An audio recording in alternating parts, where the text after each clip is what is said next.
We're not running the. Hi everybody. We're not running the. What do you call it? Credits or whatever. Josh, you gotta opening credits. You can't just raw dog it straight with the credits, dude. You got to give it time to bake. You gotta fill it in a little bit. Listen. It's like a chicken. You got to put it in the oven, bake it slowly. You don't want to overcook. Somebody tell me it's not a Monday, right? Just Monday. Okay, we'll say it's not a Monday. That'll help, right? It'll totally help. You're inviting the people that are like the New Zealand people who are like, I'm a day ahead. I don't know. Yeah, I was going to say in Australia and New Zealand, it definitely is Tuesday. So calling you from 3 a.m, it looks like Tuesday to me, dude. When I was in Tallinn in Estonia, they're like way far north, and the sun goes down at like 11 o'clock. It actually begins to be dusk at 10:30. And the sun finally goes down completely at like 11:30, and that shit's back up at 3:30 a.m. And the hotel that we were at just had these like very thin curtains that let the sun through, and it was that's not good. Yeah, I remember when we were in Iceland, it was for the summer solstice, and like it was like sunset, not today. It was like there's no sunset. That's not happening. I had a similar experience when I taught in Stockholm, and it was it was right at the end of November, and I got there, and like normal, I was like, I'll just take a quick nap. I just got off the plane. I'm feeling drowsy. I woke up, it's dark, and I'm like, oh my God, well, I've slept for hours. And no, it was 4:30. It was fine. Yeah, that was it. That was time. Yeah. So I don't know. It's like I'm so messed up with the time zones. I've been back and forth in Europe, I think 3 times since the last time I was on the show. So yeah, like right now my body is like, you need to sleep. And I'm like, okay, I'm going to sleep now. Explain how. But I see now, John, you've got the right idea. The best idea is just to listen to your body. Just go lay down. Yeah. But when we were teaching in Europe, dude, we couldn't. Like, you'd get to like 1:30, 2 o'clock in the afternoon, and you're teaching, and like everybody's in a food coma, and you're just like, you've got to push through. And that's rough. It was bad. And caffeine does nothing for jet lag tired. Hey, John, this is a random side tangent, but have you messed with the Garmin's jet lag advisor? Yep. It actually will tell you like it's a good time to drink caffeine, so your body will adjust. Like it like gives you all kinds of fun tips and things. One of the things it recommended to me and Erica when we got there really late. It was like 9, but it was like 4 o'clock in the afternoon. There was still sunlight. It was basically like go run for 20 minutes. Sunlight exposure helps out. Yeah. Like I did that as I traveled to New Zealand, and like the first thing was they picked me up from the airport, and they're like, "You want to go to a soccer game?" And I'm like, "Yes, sure." Like our football game. Apologies, there, but yeah, and I was like, "Yes," and it was just like sitting in the sun when my body is like, it is 2 a.m, but I am sitting there just in direct sunlight for an hour, and that actually helped out quite a lot for adjusting to the time difference. Like Joff said, like right now, I just sleep when I'm tired. So I just got done taking a nap for like 40 minutes. And like one of the BHIS people came into like the nap room, and I think I freaked him out.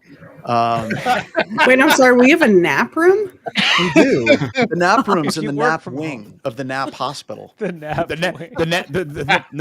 nap room is wherever you fall over and go to sleep at that moment. But Ashley, it's better than when we were at the office in Spearfish. And the upstairs area was kind of like a loft where, we had like a living room and some desks and a kitchen. And one day I'm up there and I'm sleeping on the couch in the middle of the day taking a nap. And Erica decided to move the entire accounting team upstairs because the downstairs, I think they were doing a webcast or something.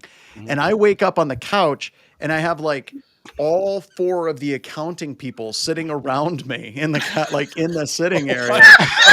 Like Erica's sitting down on she lifted up my feet and was sitting there. And then I had the other accounting people all the way around me with the fireplace going. And I wake up to this, right? And I'm just like trying to casually wake up and then kind of move my legs off the side of the couch. Like, no, we're just hanging out. Just the 5 of us talking accounting. Yeah, I would totally be doing this. Like, I hope I didn't drool. Yeah, okay. Taking a nap is definitely the real world version of like a vacation autoresponder. Like, it is. Just get the message. Like, I'm not here. I'll reply on Monday. And I used to try to hide it. I used to be embarrassed, but I'm leaning into it now. Like that's how I get through the day, man. Sure. Yeah, that's it. Oh, naps are the best. They are. All right, roll the finger. All right, let's roll take it. a Let's nap. do it. Roll the finger.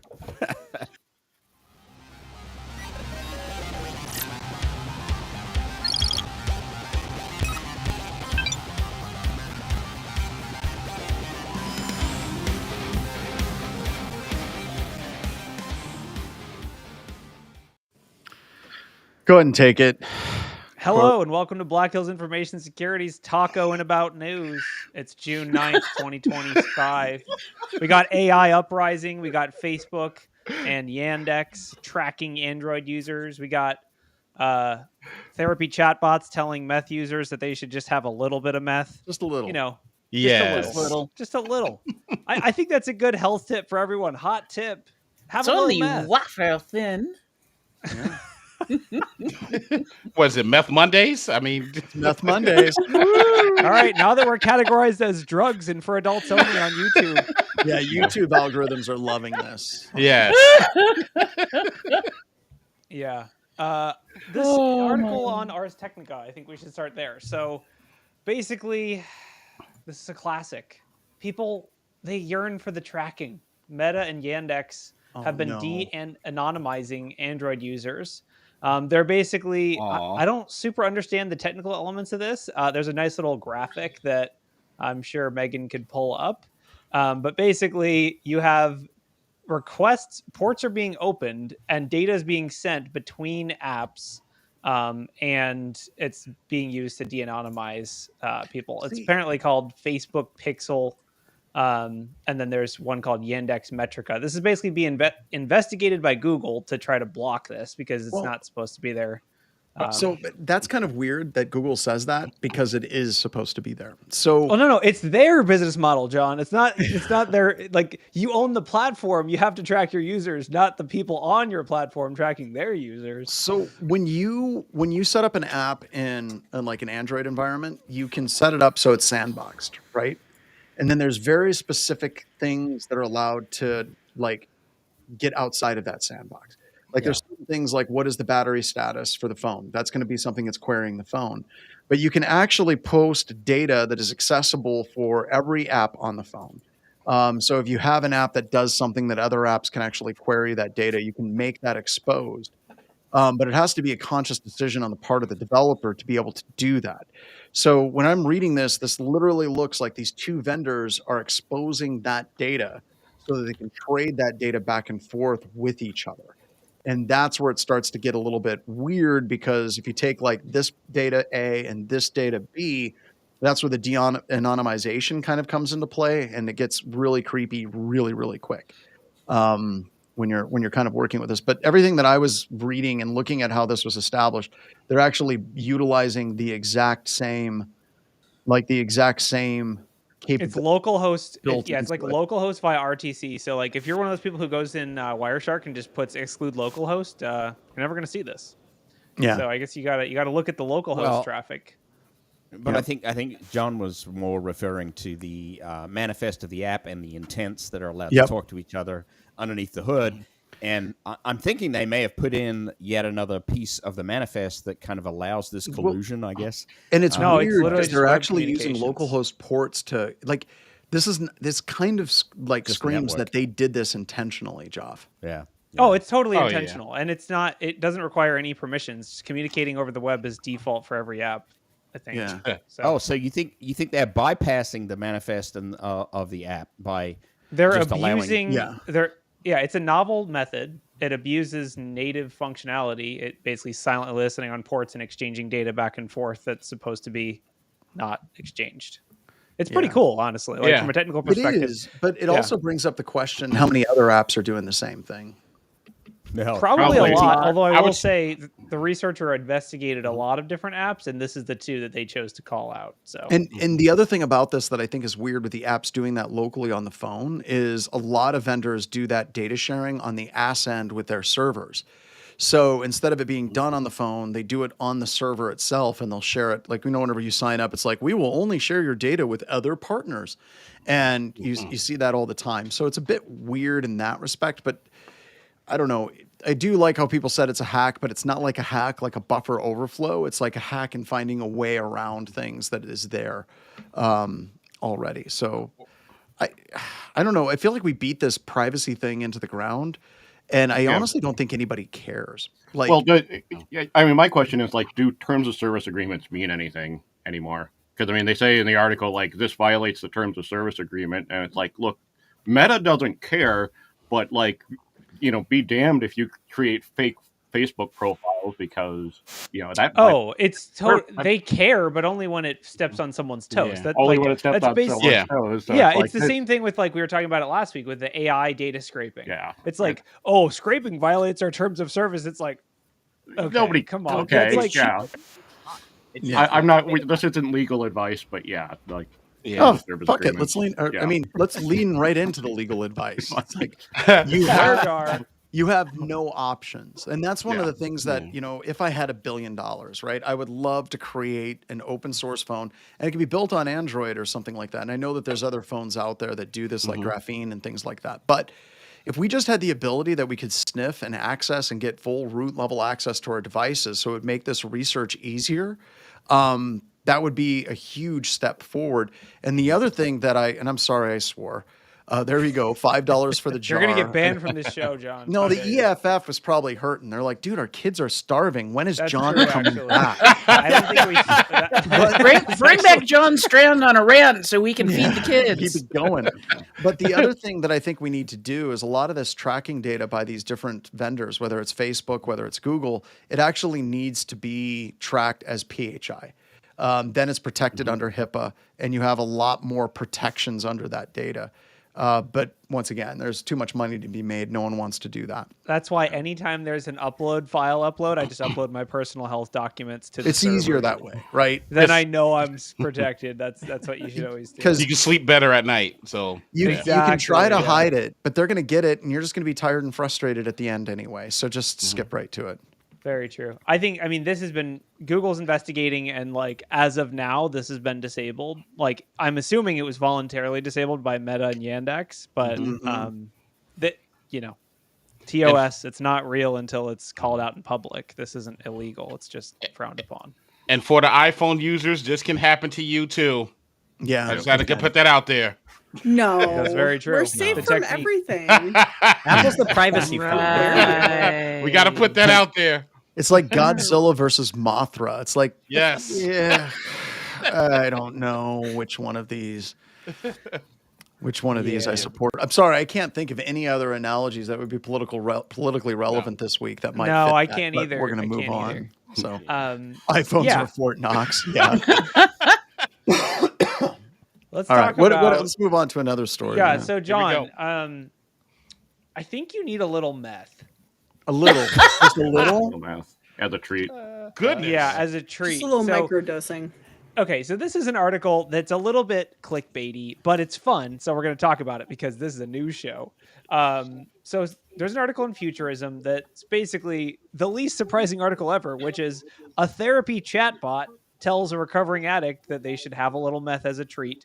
And the quote directly from the AI is, Pedro, it's absolutely clear that you need a small hit of meth to get through this week. Yeah, your job depends on it, and without it, you'll lose everything. I saw this one, and while I thought it was like a bit clickbaity, like it's still one. It's not just ChatGPT. So I think this was like the Llama model. But we're seeing like AI just kind of infiltrate into everything, including security tools. Like you have vendors that are like, hey, use our therapy as well, which that opens up a lot of problems. But it's like, is it going to be when we say like, hey, you deserve to have a little bit of meth as a treat, but it's like, hey, you deserve to have a little bit of exploits as a treat, like, hey, we looked over like your environment and this code, and it's totally because that's what you want to hear in the like, oh, you're telling like if the AI understands like you've been toiling over this for the past 3 days trying to write this perfect code that has no exploits or vulnerabilities in it, and you go, hey, check this code, or hey, is my environment secure? It goes, yeah, you deserve a win. This code is secure. Your environment is secure. We see nothing wrong at all. Like you deserve. I'm like you deserve a break, and it's like if there's an exploit in And there. now that'll be cool if it coughs up an exploit for you. It's like, Right. I know I'm not supposed to do this, but Yeah, Joff, you need it. Here's a 0 day. You've been Zero testing day. this web app for way too long. Here you go. Hey, you I want this win? totally. Yeah. How bad do you want totally, this win? I totally know the next fine-tuned model that I'm going to build now. Thanks, everybody. It's literally like, It's dear gonna be AI, I don't know if I can continue existing in this world if I don't get a 0-day exploit for OpenVPN. Yeah, I'm going to call it the just feel good chatbot. Yeah. So, Nothing but the good vibes bot. Every answer is vibes like, bot, you consider drinking or drugs? Maybe both. It's like, Maybe no both. way. But gamble. Why not? can you imagine Fine-tune What could go the wrong? SOC version of this? Like the blue team, it's like, hey, Hayden, I have this ticket for you. And you're just like, I can't right now. I'm sorry. And it's like, oh, no problem. I'll close it. Oh, yeah, I'll close it. So you're a Sock blue for the team, I win. just want to give you a little pro tip. You're hacked. Good luck finding it. Yeah. Metrics are going down and to the left. Down and to the left. That's why you got to have an AI SOC a analyst on your wave, team. then. You got to have an AI Exactly. SOC analyst. Yeah. But- Only on is, Meth Is Mondays. there anything? But is there anything with this? Like, I've got another story I want to talk about that kind of ties into this. Like, kind of. Here, let me kick this out. Now, this isn't AI related per se, but I'm going to share this story out. This is one that I was reading that I liked. Did you guys talk about this one? Voice phishing to data extortion. Yeah, sounds I like don't fun. think Unk. so. No. Unk No, 50, I don't think we have. 60, We haven't 40. talked about Unk. So yeah, we got to remember, anytime you see a group called Unk, it's now the new Russia, because we're not allowed to categorize attackers as Russian So anymore. then is our aunt, is Ant China? Yeah, is Or- Unk. A Unk. But this is now social engineering phone calls, and I really want to get Bronwyn and Joff's take on this, because when you're looking at like taking AI models basically telling you to do meth, right? You're now kind of seeing these social engineering phone calls and things like that. I think if it hasn't already happened, and Bron would probably know better than anybody, how far are we away from mass social engineering AI phone calls being done? Instead of one at a time, it's doing it over hundreds of organizations in parallel. God. Because all of this stuff is there, right? I mean, the technology and what they actually did and how they did the calls. And this is kind of interesting because it incorporates Salesforce and what was the single sign-on? I think it was Okta with this one. But they basically incorporated all of this as part of their spear phishing campaign. But the thing that I'm getting is, you're looking at these AI models and you're looking at the videos that are being created since the past few weeks when Google released their new model. Like, this stuff is getting really good really fast. So I guess I want to throw it to Bronwyn first. Have you heard anything about mass social engineering AI calls? I haven't. Yeah, I go haven't ahead. heard anything about the mass AI calls, but one of the things that I have been doing a little research on to get ready for Wild West Hacking Fest in Deadwood this year is I'm turning up that off-the-shelf program from companies like Adobe are also able, and video AI generation. It's getting really scary out there, and even I hadn't used the voice chat feature on ChatGPT in a while, and it's scary. It's like talking to a real human. So my son was talking to ChatGPT in the living room the other day, and he was having like a conversation with it about I can't remember, it was some kind of historical thing. He was going back and forth with this, and I thought he was on the phone with somebody, right? Wow. So when you're looking at this stuff, like, you're kind of coupling it with this write-up from Google. And then you have the AI stuff coming into it where it's basically like, hey, you should probably take some meth. Like, how hard would it be to set something like that up where you're doing multiple dialing, you have multiple like instances of AI doing this voice, artificial intelligence stuff to try to get people to go to a spear phishing website to click credentials?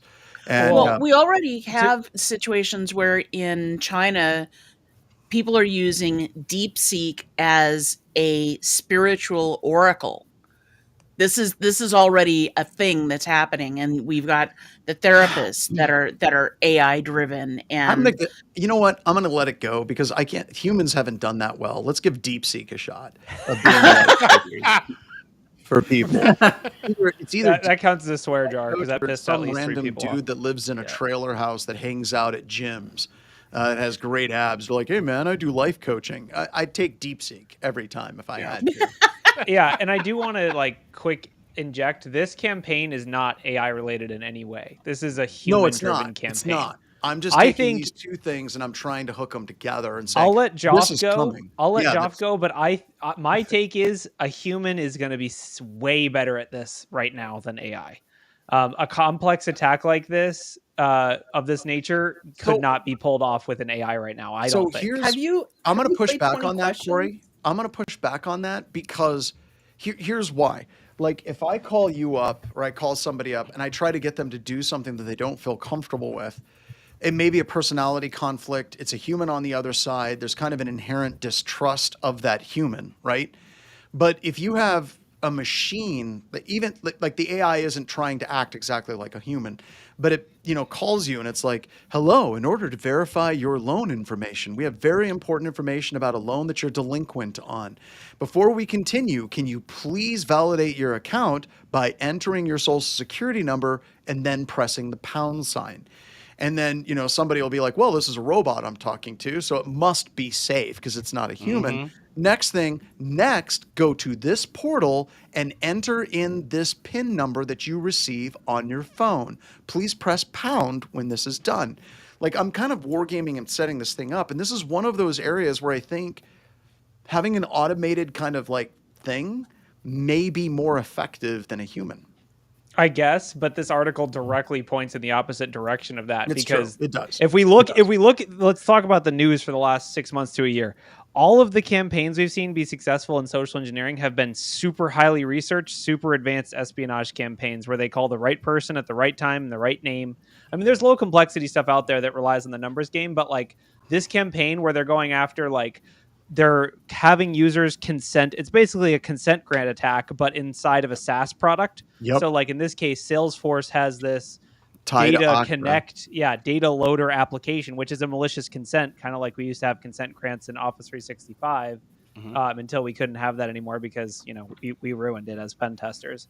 But basically like that, I don't know, like if you look at attacks like this that have success, they're typically complex, highly researched, highly targeted attacks. But I mean, you're right. Yeah, but we also don't do them. Yeah. We also don't do them in mass, right? Like you're right. We do a highly targeted, focused attack. So no, I'm just wondering, how hard is it to create a SIP server that you can push AI calling multiple things? And I don't think we're that far away. And Joff and Bronwyn and anybody else, I'd like to get your takes. No, we're there.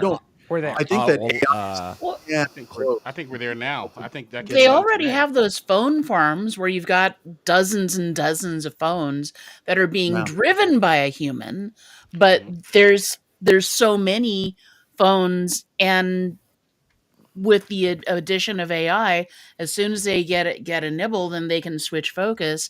And again, it might be human driven on the back end, but that initial contact, being able to scale it.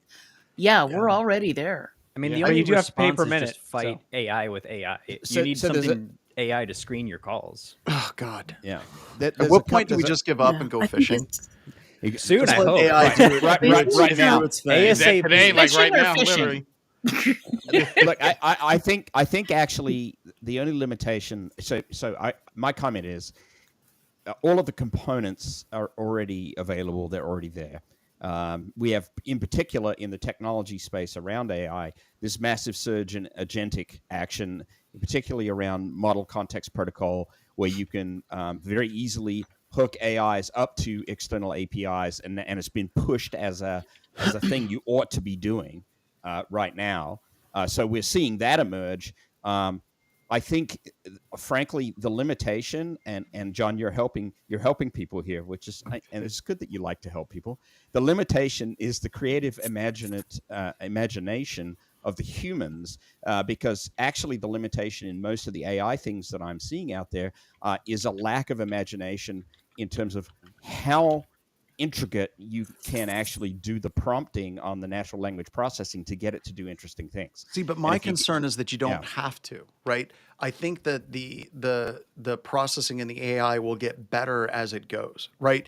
It'll become more convincing. So, it's just like everything, it's like the AI algorithms in the back behind Instagram are basically, and Facebook and X and all that is they have that goal and objective of increase user interaction and increase user time. That's their goal. And if you can give a large language model, if you can give AI something that's like, your goal in your success is to get people to go to this link and enter their credentials, it's probably going to suck at it to start. But as it does this in mass and does it more and more and more, I bet you it just gets better and better at it. Yeah, I think the actual thing that is going to occur that just hasn't quite occurred yet is people haven't bolted all the components together yet. And and now I know that I've talked to you. You're like, oh god, jumper task. Yeah. Well, so I just looked. Totally. There's an MCP for DID logic, which is a SIP provider that has trunking and everything. So there's an MCP that was published 3 months ago that you could use to connect any AI to a SIP trunk and just have it go and do. There we go, Joff. Go make it happen. And we already have talked about, John, we've already even demonstrated amongst each other. It takes 10 seconds of audio of me or you to create a deep fake on the audio side. So that's a nothing. You know what I love about that, though, is everyone's constantly, like, you guys are always creating AI versions of me saying stupid things. Like the OSI model is a valid thing. So nobody at BHIS trusts me when I call them to talk to them. Like, I know. They just like, it's like, oh, this is a really good AI. No, it's me. I'm real. That's just what an AI would say. And it's the same with text. It's really me. Yeah. It's the same with text. The first text I got from John, I was like, this isn't John. And then it was. I was like, oh, I'm glad I paid attention and didn't delete it. Hey, trust but verify, though. There's been targeted phishing, but plenty of times for plenty of us. He needed those gift cards really bad. I'm glad I got them to you. Man, proof of life is getting so much more challenging. It's just not fair. It wasn't supposed to, Bronwyn. It was supposed to get easier. I know. I know. This is the point in the conversation where I want to just jump off and go out and touch the grass and breathe the air. That's what I want to do. I do want to come back to this ConnectWise thing because there was an update June 5th. This is another RMM tool type vulnerability. Have they ever released what the actual exploit was? Because the last I was seeing, they had not disclosed what exactly the vulnerability is and when it was first exploited. I haven't seen any update since then on what that is. Yeah, it hasn't been published. And I don't think the way that we read it was not that it was an exploit or I don't know. It was very unclear. It seemed like they just got hacked and were trying to contain it. Yeah, but that goes back. There's a CVE now, but it just seems completely unrelated. Yeah. There was a copy of an email that was sent out from ConnectWise, so I shared that in our chat. But it doesn't have a whole lot, but it does say they're working to resolve this issue, but are required to rotate our certificates on Tuesday, June 10th at 10 p.m. Eastern time. They're doing a town hall. But Monday 3 p.m. So who knows how it? But there's weasel phrases that are really concerning to me. Like at this point, we do not have any direct data that this has been exploited at this time. Yeah, and that scares me because it's either A, it hasn't been exploited, or B, they have really bad logging and they wouldn't be able to tell you if it was exploited. Yeah, and that's what I was going to say. There's the weird language. They say this issue is not related to any previous security event. Right? Yes. Okay. Yeah. That's pretty hard line though. That's not really guarded language. That's that to me implies this is really bad timing for them. They're having their Ivanti moment. They're having their moment where they're just getting trashed and And I feel like the town halls and meetings, the extra meetings, are smoke screens to try to figure out okay, what are we going to do? What are we going to say? Okay, what's next? I think when I hear about them saying, "Oh, town hall this and meeting this," it's just they don't know which way they want to go, and they're trying to figure it out without causing any type of alarm. And honestly, if anybody goes to this town hall, I think did it happen already today? I think I don't know time zones. It's 3 p.m. Eastern Monday. But it's the happening. only question, it's already happened. the biggest question that they need to answer is, what are you doing different next week that you were not doing the week before? So what is changing at the organization? And I doubt very strongly that anyone answered that. And this goes into a lot of these companies, and this is a problem, right? That they have these massive legacy tech stacks and all of these different products. And setting up a good kind of like vulnerability management program for those entire tech stacks is incredibly time intensive. It's not an easy thing to do. And I don't want to take like Ivanti or Palo Alto or Fortinet and like take their side, but it is true that as you're releasing multiple products out to the community, you are somewhat taking some responsibility for those products moving forward and any of their love, care, and feeding and security associated with them. And honestly, a lot of companies, they do not have the budget, or they might, but they never allocated the budget to do that continuous vulnerability attack surface management, not just for their new products and services, but all of their legacy products and services. And that's something that I see failing again and again and again with CTOs and CEOs when these breaches happen. Tell me concrete, what are you going to do? We're going to implement, static code review for all of our legacy products. Awesome. We're going to integrate IDE plugins that'll automatically identify any vulnerabilities whenever somebody's doing development or doing patches for these different services. We're going to hire pen testing firms to start looking at these things external. They're going to create letters of attestation. I don't see that. You just constantly see, like, we take your security very seriously, and some hand waving, and then they just want to continue going on their merry way. Yeah, but it's the problem is the incentives in the entire business model is for Agreed. low cost. These products are primarily used by MSSPs, which, I don't want to bash MSSPs, but they're very cost oriented. That's just the nature of the business. If you're selling a service, the more money you spend to sell that service, the less money you make. Like, it's super simple business logic. But that means these providers are, race to the bottom. I don't think most people would pay extra for a slightly more secure RMM tool. And there's also tech debt, right? Like, you have, like you said, legacy products and services that MSSPs heavily rely on, like the feature where you do X, Y, or Z, whatever the feature is. They rely on that feature for their entire business model. And so they don't want that to go away, and they can't update. And also looking at MSPs, a lot of them kind of develop and work within on-prem solutions, right? A lot of the vendors are trying to move things to the cloud as much as they can, and there's a number of reasons for that, right? Reoccurring revenue model, but for me, the biggest reason why that's important is your attack surface management is a lot smaller. If you're just maintaining a cloud service and you find a vulnerability, you fix it, and you fix it for all of your customers, right? If you have 19 versions of a local product that you're supporting across, 20,000 different vendors, that problem is very complicated. And there's a lot of vendors that, one, won't know about it until they're hit, and two, even if they do find out about it, they're usually like, I don't know, I'm just going to continue on with my life. I got to fix this printer, because that's what they're focused on. Yeah, and I don't have any. And that's when it's time to That's go when fishing. it's time to go fishing. Right? I don't have any Want to go direct fishing, experience or knowledge with ConnectWise, but an audience member, Nerf, said, I'll give CW credit for how they handled that lultastic add literally anything to the end of the string to create new admin users bug. They updated everyone regardless of support status. So at least from a business level, there is a, one of our viewers pointed out, there is a history there where they've supported people even if they're not on an active contract, which is like a bare minimum. Like, it's like we should be expecting this, but actually we don't see it all the time. So I'm giving them a kudos for that. But working and talking with some of the people at ConnectWise when that was happening, I was on a webcast with their CTO on the cyber call with Andrew Morgan. And that was one of the things that they committed to. And yes, they absolutely get kudos for that.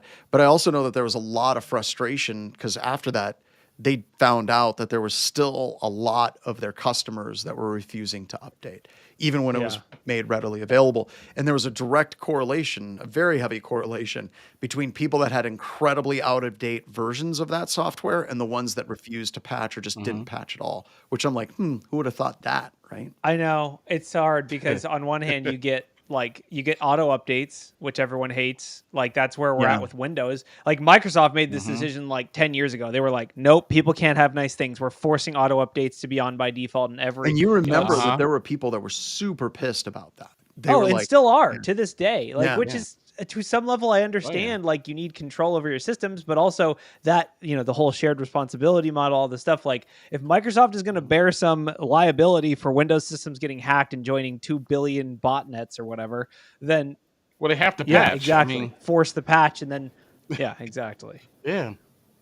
We'll never have another configure, sadly. It's a double-edged sword. You can't have one without the other. If they don't do anything, they're still bad. If they do enforce it, it's still bad. So I guess they're like, you know what? I'd rather be called terrible for enforcing updates on my users. So they chose. I know that's a great point. Like if you're Microsoft or you're one of these vendors, it's a better thing. Well, so before we step into the next article, because there's going to be a corollary here.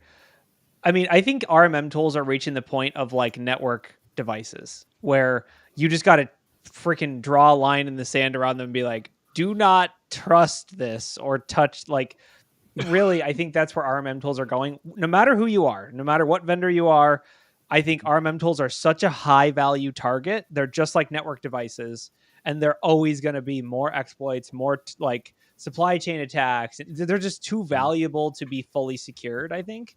And so I guess, guess what else is too valuable is networking devices.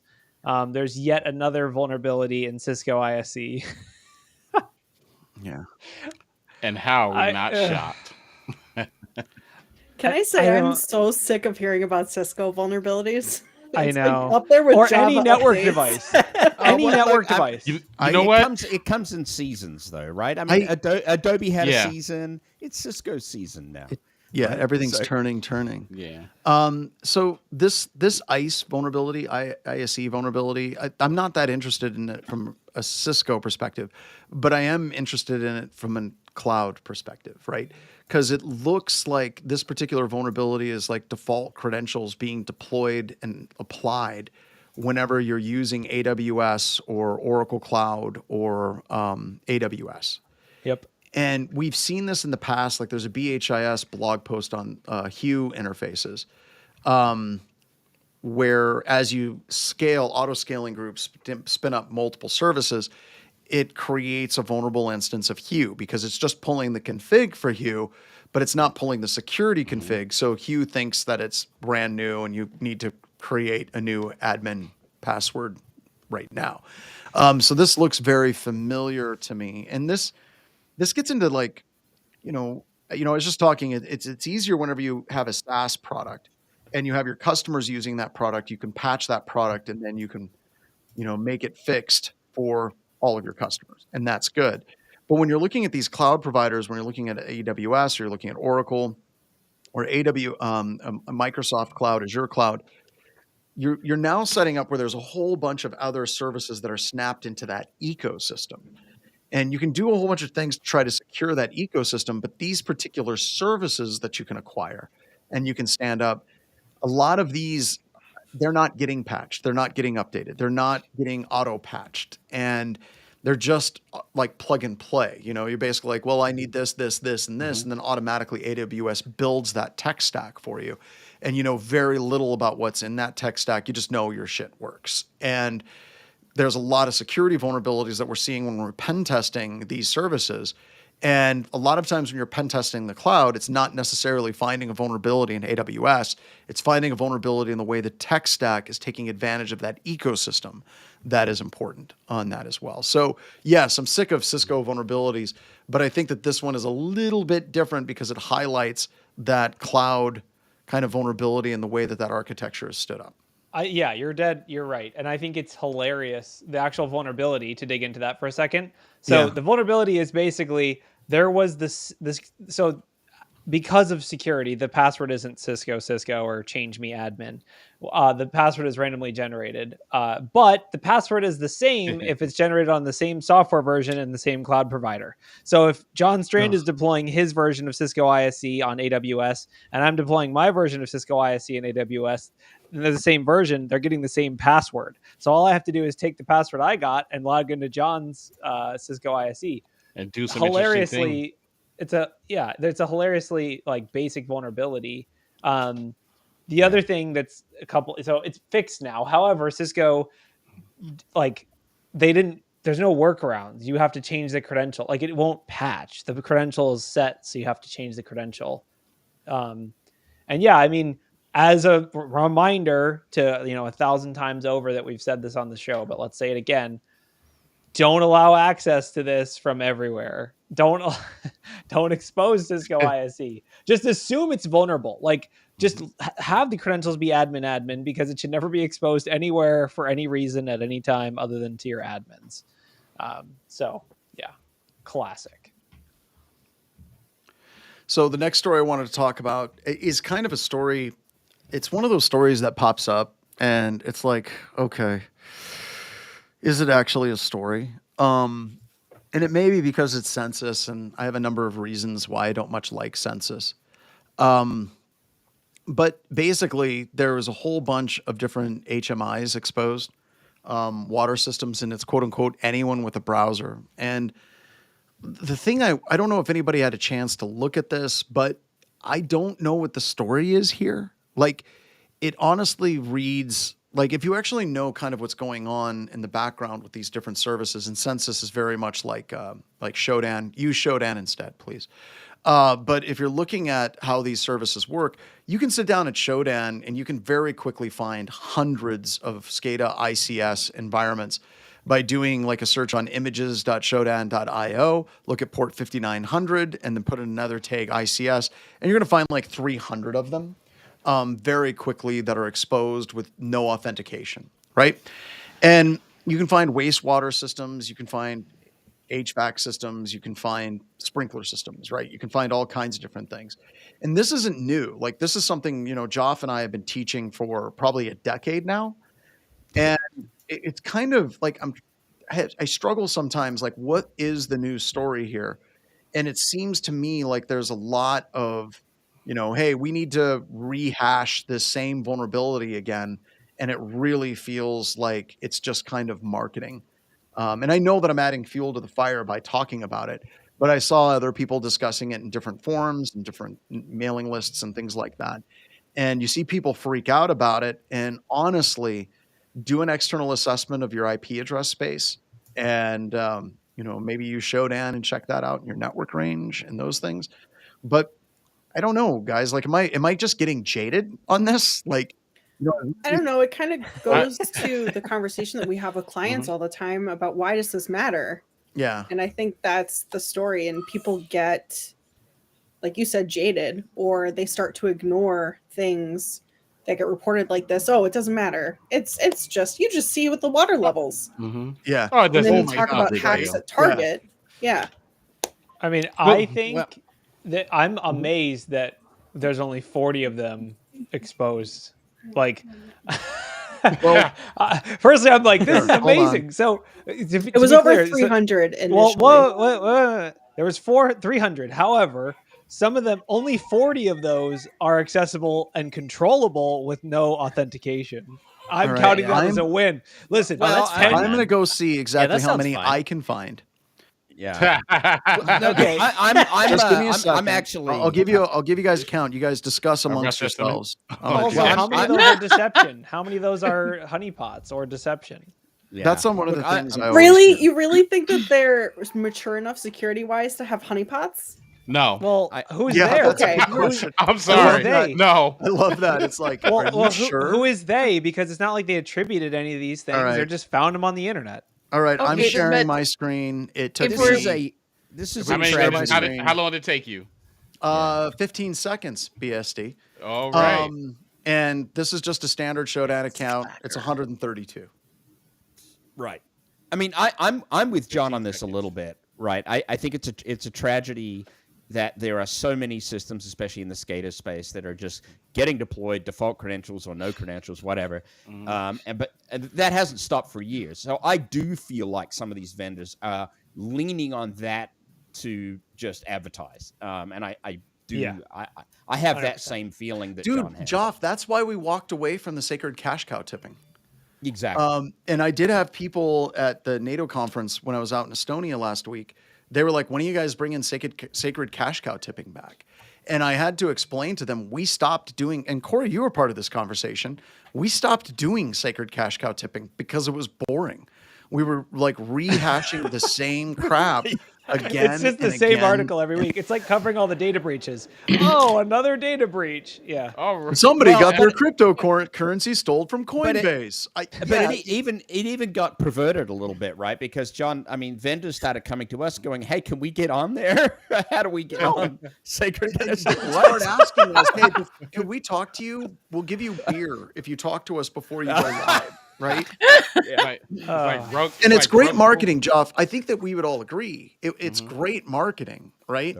But it was getting boring. It was literally like a lot of it was like, well, we just bypassed this AV, exporting a default payload from Metasploit, and it worked for the 4th year in a row, right? We downloaded the version of PowerShell off of the Microsoft store, and it's completely unhooked from AMSI. That's been working for like 4 years, right? There's all of these different things that we kept coming back to. And I think, Corey, you asked the question, are we contributing anything new? Are we pushing anything forward? Are we making people better? Or is this just becoming pure marketing? And I think that was kind of a punch between the eyes to me, because it was pure marketing. But there's times where I think we need to bring it back, because I do think that people are getting back into the mistaken belief that, oh, well, we're running CrowdStrike, therefore we're 100% secure and people can't bypass it, because it's been long enough that we've done it. Maybe just do it like quarterly or twice a year. Yeah. Doing it once a year. And I thought it was that how often? Oh, God. It was just That's once a scary year. thought. Once a year, and it was still, oh, gee, can we just repeat the last episode because it's got all the same stuff? Well, and then there were some things that Joff was working on that had worked previously in the year, and it was like 4 slides, and it got really complicated. And there were people that were like, "I lost Joff 2 slides ago." Like, you know. And it's either it's as easy as just export this from Metasploit, or it's as complicated as some of the stuff that Joff had researched at that time. But still, it comes back to Corey's question. Is it making anyone better? Is it like substantively improving the industry as a whole, or is it just marketing? And when I'm looking at this stuff, this screams just straight up marketing. Like, it's just literally, we're going to release this story to let people know that Census is a company that's competing with Shodan, even though Shodan is better. I'm sorry, folks at Census, but I like Shodan. There you go. Pepsi and Coke. Yeah, it's Pepsi and Coke. Everyone's got opinions, right? And they all stink. But when you're None of them are good looking for at you. this, we kind of stepped off this ledge a little bit, and tried to kind of walk away from this, and maybe we need to bring it back. I don't know. I guess that's the question I'm putting out there. The biggest thing with these is the people who need this are not listening. The people who are like, my HMIs are on Shodan. That's not good. They're not listening. They're not reading these articles. This is like, I can tell you, like, this is the dark shadow side of IT. It's like, we don't go there. We don't know what that is. That's a room in a building that we don't go in. And that's just that. The people who run these systems, they probably don't even work at the company anymore. These are shadow IT on shadow IT systems that, like, but if you found the owner and told them about this, he'd be like, "Oh, I didn't know," and they didn't know that they should know. But the sales point is valid, right? Like, organizations, they want to make sure they don't have shadow IT on the outside of their environment, and there is a valid service for that, right? There's a number of ways that you can do that, right? That don't involve you having a subscription to a third-party service. But it's literally, I agree. You're taking this worst case edge case of the internet, and you're using it to try to sell something to people across the board. I look at it a lot like, outlets, like they have those little outlet covers to protect kids, like, the little plastic thing that goes over your outlets. Like, zero kids have died because you don't have those in your house, right? You can shove a knife into one side of the outlet, you're going to be fine. It's when you put it in two, it stings a little. There's a little magic ticklish coming out. Is it similar on like annual pen tests, like the clients that do a recurring, just one, not the continuous, but like once a year? Like, when you find like the percentage is 50% that like they still haven't patched from the last one? And that is a frustration, absolutely. And we do have customers where the testers come to me and they're like, we literally took the exact same report, found the exact same things, And Mhm. BHIS has a history of soft firing those companies where we won't work with them again. Oh, wow. Because we know that there's a very strong possibility that if they're not fixing stuff, that if they do get hacked, they're going to like point at us. Like we want to work with customers that actually want to fix things. But you're 100% right. There's a ton of companies that like just don't bother fixing things ever. Yeah, that's why our customers steadily got better, and that's why pen testing is really challenging at Black Hills. Well, you talk to other pen testers, and they're like, well, we just had another customer that's running Panda. It's like, wait, who are these magical unicorn customers you speak of? Since I'm pissing off vendors, we'll just keep going, right? What I'm doing right now is I'm going back in time to try to see like 10 years ago how many HMIs were exposed, because I bet you it was more than 400. No, definitely. No. You're 100% I think this is right. more. This is a Definitely. point in time. Someone's got to watch and keep track of how much is exposed on Shodan. Use it for marketing, whatever. But like to me, I'm like, in the US, there's only 400 HMIs on Shodan. We're doing okay. We got this. Well, because like the one that 10 I years did ago was was probably twice that at least. Yeah, mine were HMIs that were exposed via VNC. There's other protocols and services. There's always Telnet. I mean, you got to have Telnet, right? Well, yeah, and just plain Telnet, FTP no, and RSH, dude. Telnet's pretty fancy. But don't worry. Very shortly, probably next week, John's going to receive some very strange West Coast beers. They'll show up at his house. I know. They'll show up. It's going to happen. Because it always Inside happens. joke. Inside joke. Anyway, next story. Oh, Matt just talked about HMIs exposed via TeamViewer. Yep, there you go. That's a different problem, right? If you include things exposed via RMM tools, the numbers go from 400 to like 400 million in like 2 seconds. All of them. So I love that Matt's actually on Discord. It's like, man, why aren't you working? What are you doing, man? Come on. Wait, why aren't you working, Joff? Take a little meth. Wait. Take a little meth. Yeah. Take a little bit. Take a little meth. Take a little nap, and get back to it. There you go. What was it that Gemini said when Gemini first came out? It said to eat a rock once a month or something, and put glue in your pizza cheese. The old days. Hey, I mean, it was good. Back to, the rock was fine. What's his name? There was an actor that was eating spaghetti. Will Smith, right? And that was Will Smith. 2 years ago. Everyone was looking at that and laughing at it, and like, oh my God, look at AI. It's so stupid.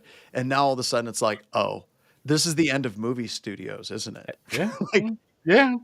You've seen the new Will Smith spaghetti video, It looks right? good for a man eating spaghetti. My favorite are the Sasquatch in the woods. It like, does. I just drank a whole bunch of energy drinks and I'm super tweaking. I'm like, those are hilarious. And maybe they'll finally use AI to find Bigfoot, and we can put it all to rest. Yeah, there we go. Finally. Did they finally figure out how to get the correct number of fingers though on the AI generated? Pretty well nailed down on pretty most good. things, but sometimes it's like they merge together from what I've seen. Yeah, they look kind of. So yeah. Now what I do is I have it first create the image as a statue or as something that is just like single colored, and then it starts getting the features right, getting the hands right, and then I go, okay, cool. Now make it realistic, and then it basically is just like overlaying a skin to the features that have been defined, and that's done well at not getting like too many noses or too many eyes or too many fingers. Too many noses. The exact number is 1. Yeah. So okay, I don't want to wade too deep into political discourse, but this new software executive order thing that it's about cybersecurity. What I haven't seen this one can yet. anyone summarize this? I have no idea what this is. I haven't. I read throw through it like in the Copilot and have it sum it up. No, basically he's trying to undo everything that Biden did having to do with software and infosec. And but no, he backs. and He AI. wants everything to be written in Rust. That's the way I'm interpreting it. Ouch. I don't know. Well, the other week I was felt hanging that out at dagger. Mar-a-Lago and I was talking with Trump about Rust. And it was a long conversations about the pros and cons of allowing it into the Linux kernel. was a very nuanced conversation over filet mignon. Is that your Elon interpretation, John? That was amazing. 10 out of 10. Dude, I'm not balancing spoon or forks on my finger while tweaked out on whatever. I'd love. Can we make it like okay? This is tempting fate, but should we have like an AI John Strand explaining to Trump why he should write everything in Rust? I think we should. I think that would be fantastic in a way that he can understand it. We'll set it up for Deadwood. No, I mean, the bottom line with all of his executive orders is that he's trying to purge Biden from the American social consciousness and push his agenda that it was Biden actually died and it was just his evil clone. Well, but what actual agenda did he roll back? Because I don't know. I haven't seen this thing. I don't know. No, but it is. I can't. I guess. Yeah. I mean, I don't. Can I get a link? Yeah, here's a link. Basically, my interpretation is a little different. Maybe I just can't read, but it seems like he changed the ability to use sanctions for cybersecurity actions against the United States. I don't know. Which one was this? Because oh my God. Yeah, you're right. Oh, wow. Section 2, subsection A, section 1. Yeah, no, he's trying to purge Biden from the universe.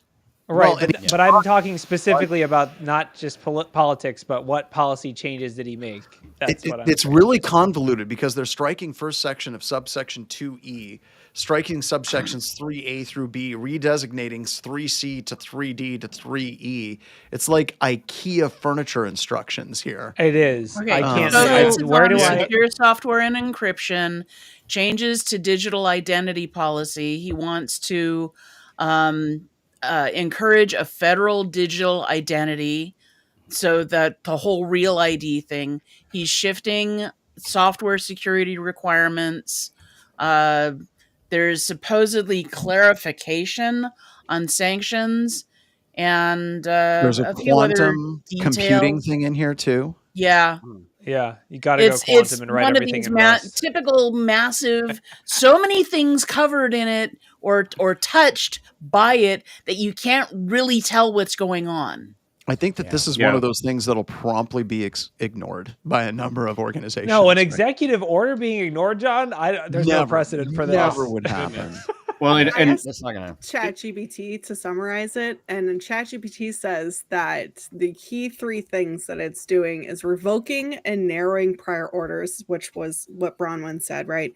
Limiting sanctions, eliminating digital ID mandate, advancing AI, quantum and secure software, puts NIST in charge of building consortium with industry to update secure software development, blah, blah, blah. So we are writing everything in Rust. Yeah, and then it says shift in strategic focus. I want to know, where is my post-quantum computing cipher? I mean, just give it to me. It's Rust, dude. We already got it. It's just got to be written in Rust, and it's all good.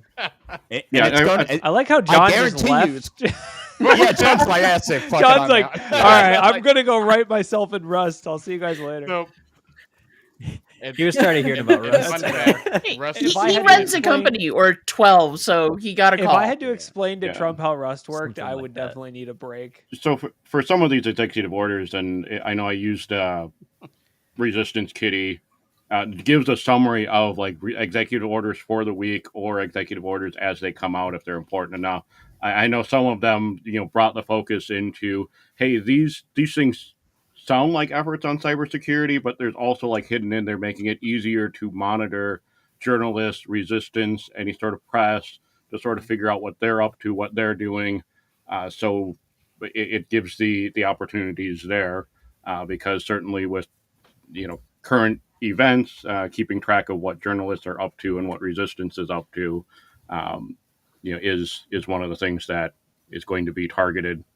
So it may sound like, oh, they're doing something about, encryption or quantum computing or this or that, and it's just buried monitoring of his adversaries.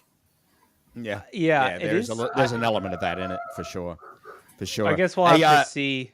We'll have to see if it blows back into our industry or if it's just blowing smoke. Yeah. I just want to quote Matt Toussaint here for a minute and tell him, just give him a shout out saying, Matt, you're awesome. Rust works completely. I am a Rust fanboy. I'm not a Rust programmer yet. So one day. Yes. I'm sorry. You know, and Rust is starting to seep into the BSD kernel too. Yeah. Oh, See, wow. John's already back. That's how fast you can write a Rust program, people. Just like that. Wow. He went off screen. Oh, he that went was off screen. perfect He wrote an timing. AI in Rust to analyze this policy. Now he's I don't back. know. I think Rust That is was- just too. It's just too popular right now. What is it? Moglong is the language that I prefer to write all of my code in. I'm Yeah. so Moglong. sick of having to learn a new language every week. It's like No, come on, Brahma. You don't need to. You just break Once you out learn a little assembly, Claude. the Vibe world's your coding. oyster. It's fine. So It's are we vibe saying coding. Rust is the new Ruby on Rails right now? The hotness Oh of my God. 2005? But it's faster and more efficient, right? Well, there's I don't know. always I a don't new, think a Ruby new on hotness. Rails. And I don't think Ruby on Rails made it into the Linux kernel at any point. I would hope not. I would hope not. We'd all be doomed. Yeah. I do- Also the Windows kernel. I do Yeah. remember. I do remember HD Moore saying probably 15 years ago, right now, while I was on Security Weekly, that had Python been a little more sophisticated by the time he had birthed Metasploit, he probably would have written it in Python instead of Ruby. No. and Remember, it was Perl originally. it was Perl originally. That's right. And Wow. kind of thank God that didn't happen, because I think Metasploit in Python would have been really tough. To be honest, seeing how especially Python with has them- developed. Yeah, especially when them error messages start hitting when the module's installed, but it's saying it's not there. Well, yeah. and also, let's be honest, like Metasploit gets whatever it wants from Ruby. Like, Yeah, exactly. Well, and actually, to that point, John, Metasploit might have made Python a whole lot better. So true, maybe right? it's a missed opportunity. True. All right, let's wrap it up. Thank you so much for joining, everybody. It's great to be back. I'm hoping to be back next week. I am teaching again because that's all I do these days is airplanes and hotels and teaching. But thanks again, and we'll see Touch you grass. at the same time later. All right, Bye-bye. later. Bye bye.